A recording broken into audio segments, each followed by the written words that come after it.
ನಮಸ್ಕಾರ. ಇವತ್ತು ನಾವು ಮಾತಾಡೋ ವಿಷಯ ಇದೆ ಅಲ್ವಾ, ಇದು ನಮ್ಮ ಮತ್ತು ನಮ್ಮ ಪ್ರೀತಿ ಪಾತ್ರರ ಆರೋಗ್ಯದ ದೃಷ್ಟಿಯಿಂದ ತುಂಬಾನೇ ಮುಖ್ಯ. ಅಕ್ಷರಶಃ ಜೀವವನ್ನೇ ಉಳಿಸಬಲ್ಲಂತ ಮಾಹಿತಿ ಇದು. ಯಾಕಂದ್ರೆ ನಾವು ಚರ್ಚೆ ಮಾಡ್ತಿರೋದು ಹೆಚ್ಚಿನ ಡಾಕ್ಟರ್ಗಳು ತಮ್ಮ ಸಾಮಾನ್ಯ ಭೇಟಿಯಲ್ಲಿ ಹೇಳೋಕ್ ಹೋಗ್ದ ಒಂದು ವಿಚಾರದ ಬಗ್ಗೆ.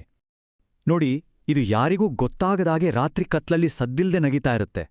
ಆ್ಯಂಡ್ ಇದು ಪ್ರತಿ ರಾತ್ರಿ ಅದೆಷ್ಟೋ ಜನರ ಪ್ರಾಣ ತೆಗಿತಿದೆ. ನನ್ನೊಬ್ಬ ಆಪ್ತ ಸ್ನೇಹಿತ ಹ್ಯಾರಲ್ಡ್ ಅಂತ, 71 ವರ್ಷ, ರಿಟೈರ್ಡ್ ಸ್ಕೂಲ್ ಟೀಚರ್. ಒಂದಿನ ಬೆಳಗ್ಗೆ ಅವರ ಪತ್ನಿ ಎದ್ದು ನೋಡಿದಾಗ ಅವರು ಪ್ರಜ್ಞೆ ತಪ್ಪಿ ಬಿದ್ದಿದ್ರು. ರಾತ್ರಿ ಮಲಗೋಕ್ ಹೋದಾಗ ಆರಾಮಾಗೇ ಇದ್ರು. ಎದೇನೋವಾಗ್ಲಿ ಬೇರೆ ಯಾವುದೇ ಸೂಚನೆಗಳಾಗ್ಲಿ ಇರಲೇ ಇಲ್ಲ. ಆಂಬ್ಯುಲೆನ್ಸ್ ಬರೋ ಮೊದಲೇ ಅವರು ತೀರ್ಕೊಂಡಿದ್ರು. ಕಾರಣ ಏನ್ಗೊತ್ತಾ?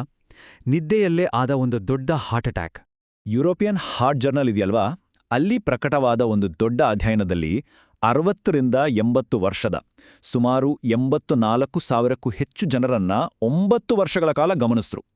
ಸಂಶೋಧಕರಿಗೇನು ಗೊತ್ತಾಯ್ತು ಅಂದ್ರೆ, ಕೆಲವೊಂದು ರಾತ್ರಿಯ ಕೆಟ್ಟ ಅಭ್ಯಾಸಗಳನ್ನು ಇಟ್ಕೊಂಡಿದ್ದವರಿಗೆ ನಿದ್ದೆಯಲ್ಲಿ ಹೃದಯ ಸಂಬಂಧಿ ಸಮಸ್ಯೆಯಿಂದ ಸಾಯುವ ಅಪಾಯ ತಮ್ಮ ಸಂಜೆಯ ಅಭ್ಯಾಸಗಳಲ್ಲಿ ಚಿಕ್ಕಪುಟ್ಟ ಬದಲಾವಣೆ ಮಾಡ್ಕೊಂಡವ್ರಿಗಿಂತ ಬರೋಬ್ಬರಿ 67% ಜಾಸ್ತಿ ಇತ್ತು. 67%! ಇದೇನು ಸಣ್ಣ ಸಂಖ್ಯೆ ಅಲ್ಲ. ಅಂದ್ರೆ ನಾಳೆ ಬೆಳಿಗ್ಗೆ ನಾವು ಕಣ್ ಬಿಡ್ತೀವಾ ಇಲ್ಲವಾ ಅನ್ನೋದರ ನಡುವಿನ ವ್ಯತ್ಯಾಸ ಇದು. ಸರಿ, ಹಾಗಿದ್ರೆ ಬನ್ನಿ ವಿಷಯದೊಳಗೆ ಹೋಗೋಣ. ಇವತ್ತು ನಾವು ಹಿರಿಯರು ರಾತ್ರಿ ಮಲಗುವ ಮುಂಚೆ ಮಾಡಲೇಬಾರದ 6 ಅಭ್ಯಾಸಗಳ ಬಗ್ಗೆ ಮಾತಾಡೋಣ. ಈ ಲಿಸ್ಟ್ 6ರಿಂದ 1ರವರೆಗೆ, ಅಂದ್ರೆ ಕಡಿಮೆ ಅಪಾಯದಿಂದ ಅತಿ ಹೆಚ್ಚು ಅಪಾಯಕಾರಿಯಾದ ಅಭ್ಯಾಸದವರೆಗೆ ಇದೆ. ನಾವು 1ನೇ ಸ್ಥಾನದ ಕಡೆ ಹೋದ ಹಾಗೆ ವಿಷಯ ತುಂಬಾ ಗಂಭೀರ ಆಗ್ತಾ ಹೋಗುತ್ತೆ. ಸತ್ಯ ಹೇಳಬೇಕು ಅಂದ್ರೆ ಈ ಲಿಸ್ಟ್ನಲ್ಲಿರೋ 2ನೇ ಪಾಯಿಂಟ್ ನಾನೇ ರಿಸರ್ಚ್ ನೋಡಿದಾಗ ಶಾಕ್ ಆದೆ. ಹಾಗಾಗಿ ಕೊನೆವರೆಗೂ ನೋಡಿ, ಯಾಕಂದ್ರೆ ಪ್ರತಿಯೊಂದು ಮಾಹಿತಿ ಕೂಡ ತುಂಬಾನೇ ಮುಖ್ಯ. ಮೊದಲಿಗೆ ನಮ್ಮ ಸಂಜೆಯ ಚಟುವಟಿಕೆಗಳ ಟೈಮಿಂಗ್ಸ್ ಇದೆಯಲ್ಲ, ಅದಕ್ಕೆ ಸಂಬಂಧಪಟ್ಟ 2 ಅಭ್ಯಾಸಗಳನ್ನು ನೋಡೋಣ. ಅಂದ್ರೆ 6ನೇ ಮತ್ತು 5ನೇ ಅಭ್ಯಾಸ. ಸೊ 6ನೇ ಸ್ಥಾನದಲ್ಲಿ ಬರೋದು ಮಲಗೋಕೆ 2 ಗಂಟೆ ಮುಂಚೆ ಹೊಟ್ಟೆ ತುಂಬ ಊಟ ಮಾಡೋದು. ರಾತ್ರಿ ಲೇಟಾಗಿ ಊಟ ಮಾಡೋದು ಆರಾಮ್ ಅನ್ಸ್ಬೋದು, ಆದರೆ ಇದು ನಮ್ಮ ಹೃದಯದ ಮೇಲೆ ದೊಡ್ಡ ಹೊರೆ ಹಾಕತ್ತೆ. ಹೇಗೆಂದ್ರೆ, ನಾವು ಹೊಟ್ಟೆ ತುಂಬ ಊಟ ಮಾಡಿದ್ಮೇಲೆ ಆ ಆಹಾರವನ್ನ ಜೀರ್ಣ ಮಾಡೋಕೆ ನಮ್ಮ ಡೈಜೆಸ್ಟಿವ್ ಸಿಸ್ಟಮ್ಗೆ ಜಾಸ್ತಿ ರಕ್ತ ಬೇಕಾಗತ್ತೆ. ಆಗ ಹೃದಯ ಹೆಚ್ಚು ಕಷ್ಟಪಟ್ಟು ಪಂಪ್ ಮಾಡಬೇಕಾಗತ್ತೆ.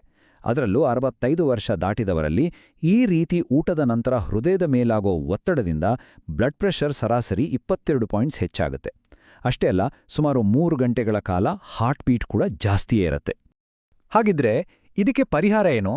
ತುಂಬಾನೇ ಸಿಂಪಲ್ ಮತ್ತು ಎಫೆಕ್ಟಿವ್. ನೀವು ರಾತ್ರಿ ಊಟವನ್ನ ಮಲ್ಗೋಕೆ ಕನಿಷ್ಠ 3 ಗಂಟೆ ಮುಂಚೆನೇ ಮುಗಿಸ್ಬಿಡಿ. ಒಂದು ವೇಳೆ ಹಸಿವಾದ್ರೆ 1-2 ವಾಲ್ನಟ್ಸ್ ಅಥವಾ ಅರ್ಧ ಬಾಳೆಹಣ್ಣಿನಾಗೆ ಸುಲಭವಾಗಿ ಜೀರ್ಣ ಆಗೋ ಸಣ್ಣ ಸ್ನ್ಯಾಕ್ ತಗೊಳ್ಳಿ. ಇದ್ರ ಜೊತೆ ಇನ್ನೊಂದು ಚಿಕ್ಕ ಚೇಂಜ್ ಮಾಡ್ಕೊಂಡ್ರೆ ಇನ್ನೂ ಒಳ್ಳೆಯದು. ಊಟ ಆದ್ಮೇಲೆ ಕೇವಲ ಒಂದು 10 ನಿಮಿಷ ವಾಕ್ ಮಾಡಿ. ಇದು ಬ್ಲಡ್ ಶುಗರ್ ಲೆವೆಲ್ ಇರೋದನ್ನ 28% ಕಡಿಮೆ ಮಾಡುತ್ತೆ. ಹಾಗೇನೇ ರಾತ್ರಿ ಹೊತ್ತು ಹೃದಯದ ಮೇಲಿನ ಒತ್ತಡವನ್ನು ಕೂಡ ಗಣನೀಯವಾಗಿ ಕಡಿಮೆ ಮಾಡುತ್ತೆ. ಈಗ ಬರೋಣ 5ನೇ ಅಭ್ಯಾಸಕ್ಕೆ. ಇದು ಬಹುಶಃ ನಿಮ್ಮ ಡಾಕ್ಟರ್ ಯಾವತ್ತೂ ಹೇಳಿರಲಿಕ್ಕಿಲ್ಲ.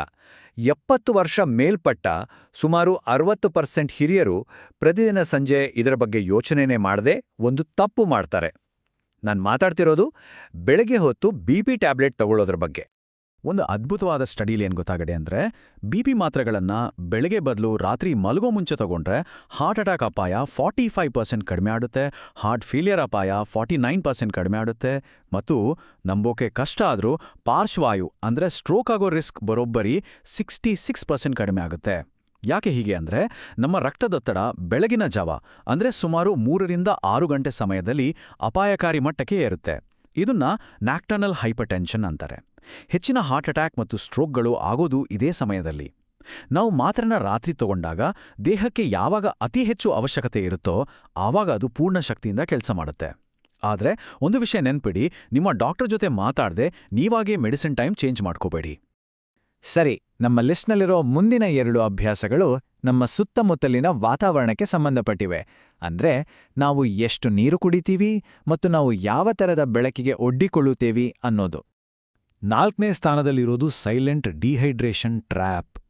ಅಂದ್ರೆ ನಮಗೆ ಗೊತ್ತಿಲ್ಲದೆ ದೇಹದಲ್ಲಿ ನೀರಿನಂಶ ಕಡಿಮೆ ಆಗೋದು.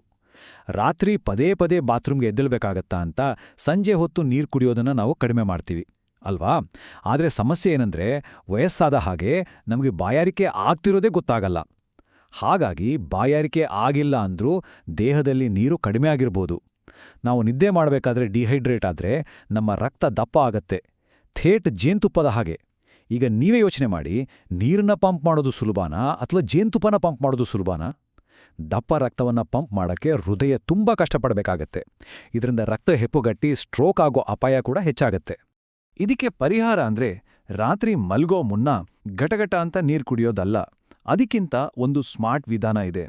ಮಲ್ಗೋಕೆ ಸುಮಾರು 2 ಗಂಟೆ ಮುಂಚೆ ಎಲೆಕ್ಟ್ರೋಲೈಟ್ಸ್ ಇರೋ ಒಂದು ಗ್ಲಾಸ್ ನೀರು ಕುಡೀರಿ. ಮುಖ್ಯವಾಗಿ ಪೊಟ್ಯಾಷಿಯಂ ಮತ್ತು ಮೆಗ್ನೀಷಿಯಂ ಇರೋದು. ಮೆಗ್ನೀಷಿಯಂ ಇನ್ನೊಂದು ಒಳ್ಳೆ ಕೆಲಸ ಮಾಡುತ್ತೆ.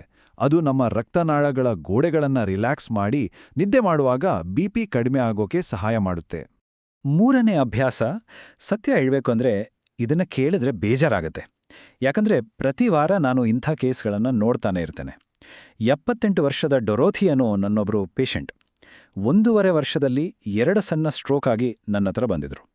ಅವರ ಸಂಜೆಯ ಅಭ್ಯಾಸದ ಬಗ್ಗೆ ಕೇಳಿದಾಗ ಅವರು ಹೇಳಿದ್ರು, ಪ್ರತಿ ರಾತ್ರಿ ಬೆಡ್ ಮೇಲೆ ಕೂತು ತಮ್ಮ ಟ್ಯಾಬ್ಲೆಟ್ನಲ್ಲಿ news, social media, family videos ಅಂತ 2-3 ಗಂಟೆ ನೋಡ್ತಿದ್ರಂತೆ.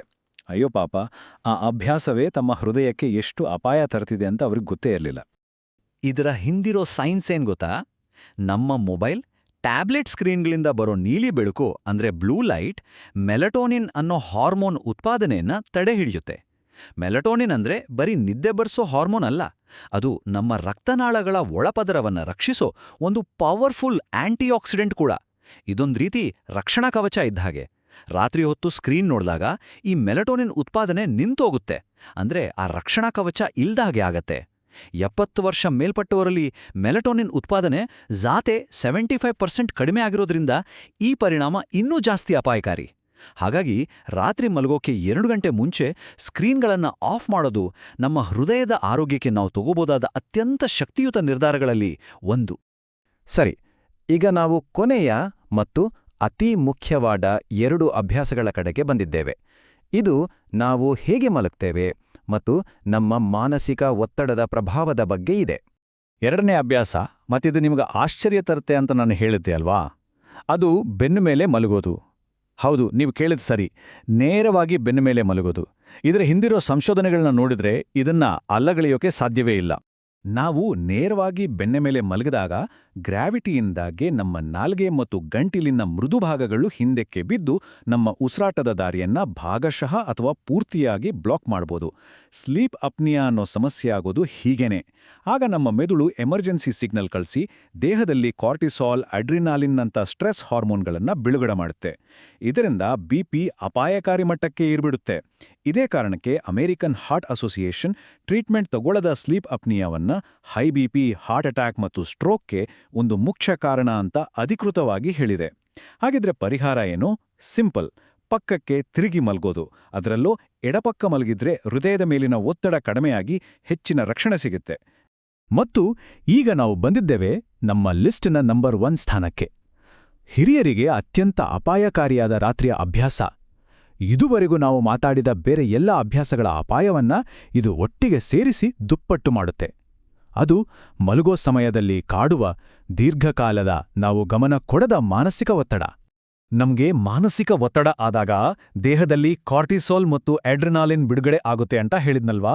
ಸಂಜೆ ಹೊತ್ತು ನಾವು ಸತತವಾಗಿ ಒತ್ತಡದಲ್ಲಿದ್ರೆ ಈ ಹಾರ್ಮೋನ್ಗಳು ರಾತ್ರಿ ಇಡೀ ಜಾಸ್ತಿನೇ ಇರುತ್ತೆ. ಇದರಿಂದ ಏನಾಗುತ್ತೆ ಅಂದ್ರೆ ನಮ್ಮ ಬಿಪಿ ನೈಸರ್ಗಿಕವಾಗಿ ರಾತ್ರಿ ಹೊತ್ತು ಕೆಳಗೆ ಇಳಿಯೋದಿಲ್ಲ.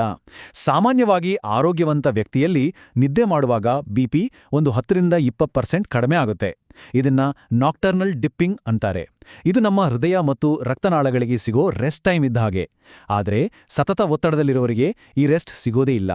ಒಂದು ಸ್ಟಡಿಯಲ್ಲಿ ಏನ್ ಗೊತ್ತಾಗಿದೆ ಅಂದ್ರೆ, ರಾತ್ರಿ ಹೊತ್ತು ಹೆಚ್ಚು ಚಿಂತೆ ಮತ್ತು ಒತ್ತಡ ಇರೋರಿಗೆ ಮಾರಣಾಂತಿಕ ಹೃದಯ ಸಂಬಂಧಿ ಕಾಯಿಲೆಗಳ ಅಪಾಯ ಬೇರೆಯವರಿಗಿಂತ 72% ಹೆಚ್ಚಿರುತ್ತೆ. ಇದಕ್ಕೆ ಪರಿಹಾರ ಕಷ್ಟವೇನಲ್ಲ, ಆದ್ರೆ ಸ್ವಲ್ಪ ಗಮನ ಕೊಡಬೇಕು ಅಷ್ಟೇ. ಮಲಗೋಕೆ ಒಂದು 30 ನಿಮಿಷ ಮುಂಚೆ ಕಾರ್ಡಿಯಾಕ್ ವಿಂಡೌನ್ ಅಂದ್ರೆ ಹೃದಯವನ್ನ ಶಾಂತಗೊಳಿಸೋ ಈ ರೊಟೀನ್ ಫಾಲೋ ಮಾಡಿ. ಮೊದಲು ಎಲ್ಲಾ ನ್ಯೂಸು, ಟಿವಿ, ಮೊಬೈಲ್ ಸ್ಕ್ರೀನ್ಗಳನ್ನ ಆಫ್ ಮಾಡಿ. ಎರಡನೇದಾಗಿ ಒಂದು ಪೇಪರ್ ತಗೊಂಡು ಆ ದಿನ ಚೆನ್ನಾಗಿ ನಡೆದ 3 ವಿಷಯಗಳನ್ನ ಬರೀರಿ. ಈ ಸಿಂಪಲ್ ಕೆಲಸ ಕೇವಲ 20 ನಿಮಿಷದಲ್ಲಿ ಸ್ಟ್ರೆಸ್ ಹಾರ್ಮೋನ್ ಕಾರ್ಟಿಸೋಲ್ ಮಟ್ಟವನ್ನ ಕಡಿಮೆ ಮಾಡುತ್ತೆ ಅಂತ ಸಂಶೋಧನೆ ಹೇಳುತ್ತೆ. ಕೊನೆಯದಾಗಿ 4-7-8 ಬ್ರೀದಿಂಗ್ ಟೆಕ್ನಿಕ್ ಅಭ್ಯಾಸ ಮಾಡಿ. ಅಂದ್ರೆ 4 ಸೆಕೆಂಡ್ ಉಸಿರು ತಗೊಳ್ಳಿ, 7 ಸೆಕೆಂಡ್ ಹಿಡಿದಿಟ್ಕೊಳ್ಳಿ ಮತ್ತು 8 ಸೆಕೆಂಡ್ ನಿಧಾನವಾಗಿ ಉಸಿರು ಬಿಡಿ. ಇದು ನಮ್ಮ ದೇಹದ ನೈಸರ್ಗಿಕ ರಿಲ್ಯಾಕ್ಸೇಷನ್ ಸಿಸ್ಟಮ್ ಅನ್ನ ಆನ್ ಮಾಡುತ್ತೆ. ಈಗ ಕೊನೆಯದಾಗಿ ನಾನು ನನ್ನ ಎಲ್ಲಾ ಪೇಷಂಟ್ಸ್ಗಳಿಗೆ ಅವರ ವಯಸ್ಸು ಅಥವಾ ಆರೋಗ್ಯ ಸ್ಥಿತಿ ಯಾವುದೇ ಇರಲಿ ಯಾವಾಗಲೂ ಹೇಳೋ ಒಂದು ಮಾತನ್ನ ಹೇಳೋಟ್ ಇಷ್ಟಪಡ್ತೀನಿ. ಇನ್ನೂ ಕಾಲ ಮಿಂಚಿ ಹೋಗಿಲ್ಲ. ಇದು ಬರೀ ಧೈರ್ಯ ತುಂಬೋ ಮಾತಲ್ಲ, ಇದು ಸೈಂಟಿಫಿಕ್ ಸತ್ಯ. ನಮ್ಮ ಮಾನವ ದೇಹ 75, 80 ಅಥವಾ 85ನೇ ವಯಸ್ಸಿನಲ್ಲೂ ಕೂಡ ಅದಕ್ಕೆ ಹಾನಿ ಮಾಡ್ತಿರೋ ವಿಷಯಗಳನ್ನು ನಾವು ನಿಲ್ಲಿಸಿದಾಗ ತನ್ನನ್ನು ತಾನು ಸರಿಪಡಿಸಿಕೊಳ್ಳುವ ಮತ್ತು ಬದಲಾವಣೆಗಳಿಗೆ ಹೊಂದಿಕೊಳ್ಳುವ ಅದ್ಭುತ ಶಕ್ತಿಯನ್ನ ಉಳಿಸ್ಕೊಂಡಿರುತ್ತೆ. ನಾನು ಇವತ್ತು ಹೇಳಿದ ಪ್ರತಿಯೊಂದು ಬದಲಾವಣೆ ಅಂದ್ರೆ ರಾತ್ರಿ ಲೇಟಾಗಿ ಊಟ ಮಾಡೋದನ್ನ ನಿಲ್ಲಿಸೋದು, ಸರಿಯಾಗಿ ನೀರು ಕುಡಿಯೋದು, ಸ್ಕ್ರೀನ್ಗಳಿಂದ ದೂರ ಇರೋದು, ಮಲಗೋ ಪೊಸಿಷನ್ ಬದಲಾಯಿಸೋದು ಮತ್ತು ಮಾನಸಿಕ ನೆಮ್ಮದಿಯನ್ನ ಕಾಪಾಡಿಕೊಳ್ಳೋದು, ಇವೆಲ್ಲವೂ ಇವತ್ತು ರಾತ್ರಿಯಿಂದಲೇ ಶುರು ಮಾಡ್ಬೋದು. ಇವೆಲ್ಲ ನಮ್ಮ ಕೈಯಲ್ಲೇ ಇದೆ. ಇದು ಕೇವಲ ನಮ್ಮ ಹೃದಯವನ್ನಷ್ಟೇ ಅಲ್ಲ, ನಮ್ಮ ಜೀವನವನ್ನೇ ರಕ್ಷಿಸುತ್ತೆ. ಈ ಮಾಹಿತಿ ನಿಮಗೆ ಉಪಯುಕ್ತ ಅನಿಸಿದರೆ ದಯವಿಟ್ಟು ಲೈಕ್ ಮಾಡಿ. ದೀರ್ಘ ಮತ್ತು ಆರೋಗ್ಯವಾಗಿ ಬದುಕಲು ಸಹಾಯ ಮಾಡುವ ಇಂತಹ ಇನ್ನಷ್ಟು ವಿಷಯಗಳಿಗಾಗಿ ಸಬ್ಸ್ಕ್ರೈಬ್ ಆಗೋದನ್ನ ಮರಿಬೇಡಿ. ಮತ್ತು ಮುಖ್ಯವಾಗಿ ಈ ಮಾಹಿತಿಯನ್ನ ನಿಮ್ಮ ಸಂಗಾತಿ, ಅಣ್ಣ ತಮ್ಮ, ಅಕ್ಕ ತಂಗಿ ಅಥವಾ ಸ್ನೇಹಿತರ ಜೊತೆ ಹಂಚಿಕೊಳ್ಳಿ. ಯಾಕಂದ್ರೆ ನಿಮ್ಮ ಒಂದು ಶೇರ್ ಒಂದು ಜೀವವನ್ನ ಉಳಿಸ್ಬೋದು. ಹೋಗೋ ಮುಂಚೆ ಕಾಮೆಂಟ್ಸ್ನಲ್ಲಿ ತಿಳಿಸಿ, ಈ 6 ಅಭ್ಯಾಸಗಳಲ್ಲಿ ಯಾವುದು ನಿಮಗೆ ಹೆಚ್ಚು ಆಶ್ಚರ್ಯ ತಂತು. ಎಲ್ಲರೂ ಆರೋಗ್ಯವಾಗಿರಿ. ಮುಂದಿನ ವಿಶ್ಲೇಷಣೆಯಲ್ಲಿ ಮತ್ತೆ ಸಿಗೋಣ.